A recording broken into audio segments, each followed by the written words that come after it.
Hi. Most people are not capable for self-leadership. Now I know that's a pretty bold claim, but let me explain. In my opinion, most people are at most capable for self-management, but not self-leadership. So what is the difference? What's the difference between self-management and self-leadership? Well, to me, self-management means that the person is capable of achieving the same goals by doing the same things what they have learned earlier in their lives. If the goals change, the targets change, these people and most people are able to use the same methods, same behaviors, same actions that they have used and then try to achieve these new results or modified results. You know, maybe they will get somewhat different results because they are able to somewhat change their action and behavior. However, in order for you to really achieve different kinds of results, you need self-leadership. So self-leadership requires that you find new ways to achieve new goals. The old methods don't really apply that much anymore. So let's say that you want to achieve new results, different kinds of results. So if you still self-manage yourself, you are kind of like trying to repeat the same way of thinking, same way of behaving and acting, and hope that you will get new results. Well, it doesn't really work that way. Like Albert Einstein has stated and defined insanity. It's that insanity is doing the same things over and over again and hoping to achieve different results. That's insane, according to Albert Einstein. So first of all, in self-leadership, you get to define the result you want to achieve. Of course, sometimes those goals and desired outcomes or results come from above, let's say from your boss or the board of a company, whatever. But even in those cases, you as a self-leader, you get to define the goal. So what is then the self-leadership goal definition, or how do you set the goals? Well, those goals should be, first of all, well-formed. And what do I mean by that is that the goals should be stated in the positive, first of all. That's like a absolute requirement.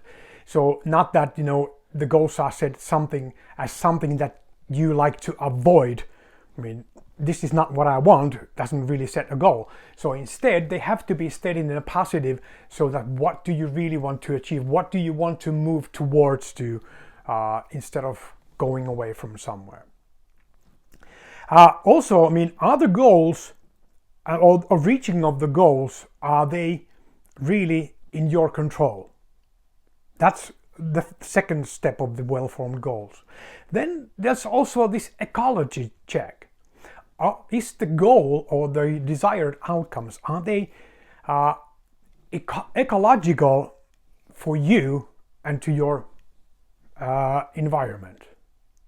The fourth requirement for a well-formed goal is it based on your sensory acuities? Meaning that what do you see, what do you hear, what do you feel when you have achieved that goal?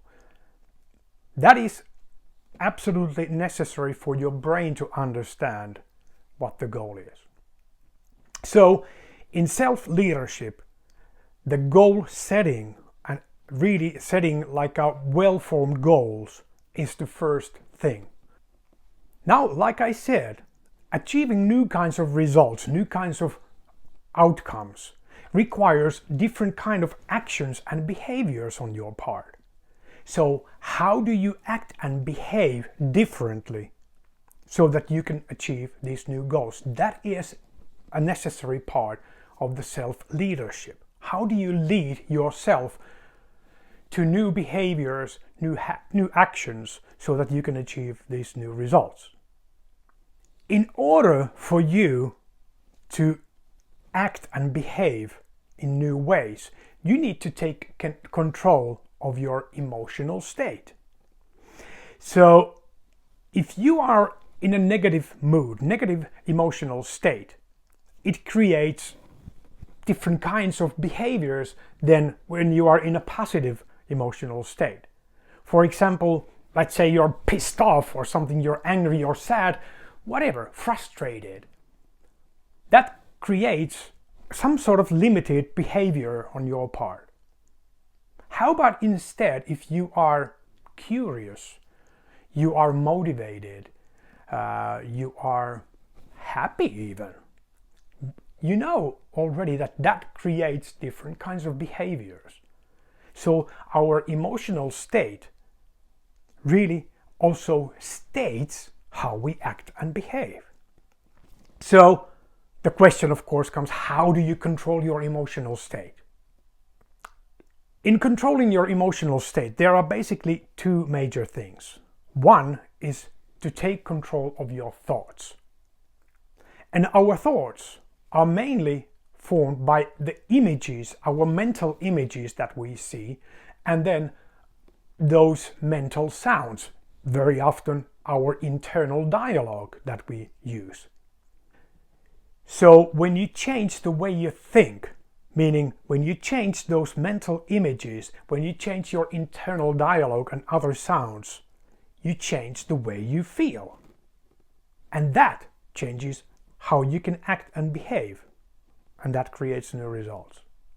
Now there is a challenge in the way we can change our thinking. Because our thinking is based a lot on our values, our beliefs, and some other things. So we have learned a certain way of thinking based on what we feel is important to us, or what do we believe about us, ourselves, other people, and the world around us.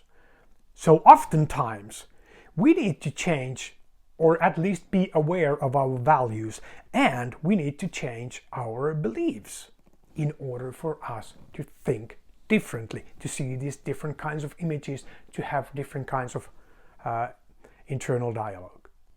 So when you are aware of your values, what is important to you, and when you are able to recognize limiting beliefs and change them into more empowering beliefs, for example, you can change the way you think. Then there's one more thing, really, that affects our emotional state, and that also helps you to change the way you think. And that is our physiology. So every time, and this is pretty universal by the way, every time we are kind of in a negative mood, we tend to, bend over or crunch a little bit, look downwards, our shoulders drop and so on. And that sends also a message to our brain that now we are in a negative mood.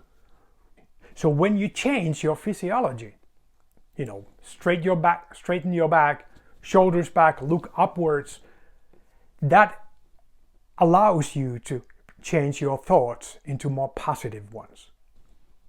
So let's recap. What is really self-leadership? Self-leadership is about taking control of all these aspects. First of all, setting the goal. How do you set well-formed goals? And then deciding somehow and seeing what kind of actions and behaviors are required in order for you to achieve that goal. So then again, your emotional states. How do you feel about, first of all, the goal? Is it achievable? And that is about the beliefs.